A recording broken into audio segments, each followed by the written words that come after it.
साथियों, वंदे मातरम। चाय की चर्चा के इस नवीन अंक में आपका स्वागत है। साथियों, जैसा कि पिछले वीडियो में हमने कालागढ़ के बारे में आपको बताया था, तो उसी के क्रम में थोड़ा आगे बढ़ते हुए हम लोग बात करेंगे कि कालागढ़ सबसे अच्छा क्यों है। इसके बारे में आपको सबसे विशेष क्यों है, इसके बारे में आपको बताएंगे। क्योंकि इंसानियत, जो मानवता मैंने कालागढ़ के अंदर देखी है, और मैंने क्या, पूरे जो भी कालागढ़ का निवासी रहा है, चाहे वो कितने भी समय रहा है, तो उसने देखा होगा कि जो वहाँ पे इंसानियत, मानवता रही है, पूरे मैंने अभी तक इतने बड़े जीवन के अंदर कहीं नहीं देखा है। कई इंस्टीट्यूट में घुमा हूँ मैं, कई राज्यों में घुमा हूँ, कई जगहों पर, स्थानों पर। अब हम लोग कश्मीर में रहते हैं, तो क्योंकि वहाँ पे कोई यही नहीं पता चलता था कि ये हिंदू है, ये मुसलमान है, ये सिख है, ये ईसाई है।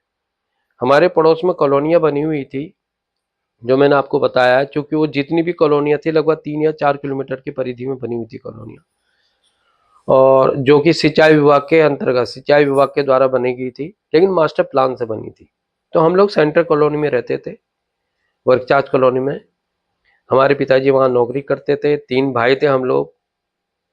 मैं, गंगा सिंह, मेरा छोटा भाई दलीप, जो आज पुलिस में है और रुद्रपुर सेटल है।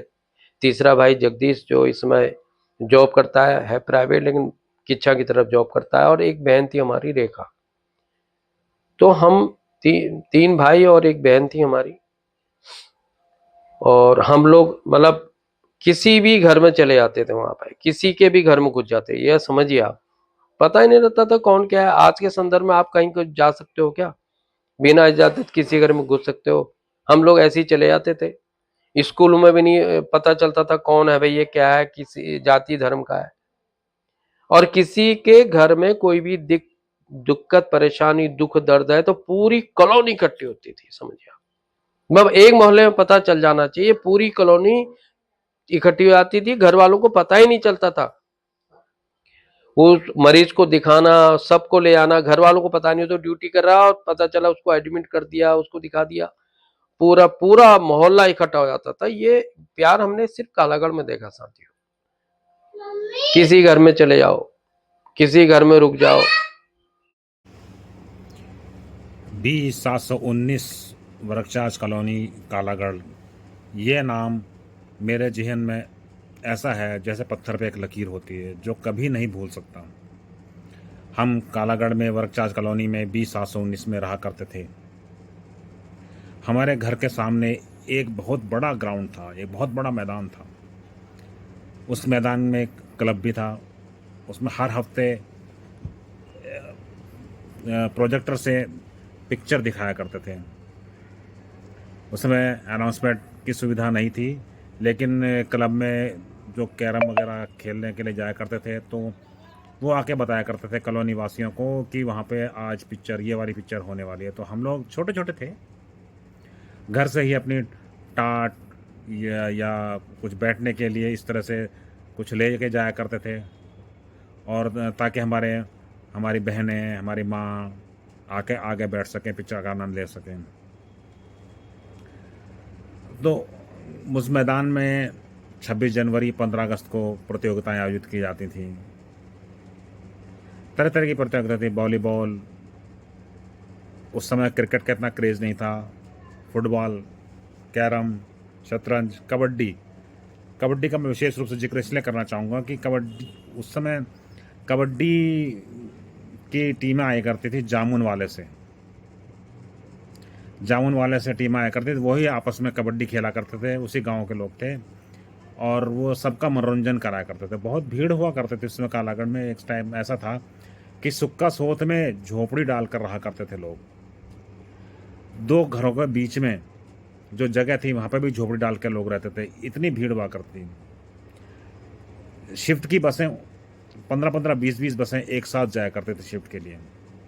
इतने लोग जाते थे काम करने के लिए। 3-3 शिफ्टों में काम किया करते थे। तो मैं पुनः उसी जगह पे आता हूँ, अपने आवास की जगह। हमारे बिल्कुल बराबर में एक डिस्पेंसरी थी, और उसके बराबर में पोस्ट ऑफिस था। एक मुझे ध्यान है, जब मैं छोटा था तो वहाँ डॉक्टर खरे आया करते थे एक। डॉक्टर खरे थे, नाम तो पूरा याद नहीं आ रहा, डॉक्टर खरे, जो हमारे बिल्कुल बराबर में ही था डिस्पेंसरी, वहाँ आया करते थे। और पोस्ट ऑफिस भी बिल्कुल बराबर में था, उसके पीछे पोस्ट ऑफिस में के पीछे जस्ट पीछे ही एक जो आवास था जिसमें पोस्टमैन वगैरह रहा करते थे। और डिस्पेंसरी के बिल्कुल पीछे एक मस्जिद हुआ करती, जहाँ पे छोटे बच्चों को पढ़ाया करते थे। मैं शुरू में जब मैं बहुत छोटा था तो मैं भी गया था कुछ दिन। अली बे ते पे कुछ इस तरह का कुछ अल्फ़ाबेट थे जो हमें बताए गए थे। उस हमारे पड़ोस में 2020 में धनी राम शर्मा रहते थे, उसके बराबर में मनमोहन मेहता थे, उसके बाद श्रीमान साहब थे।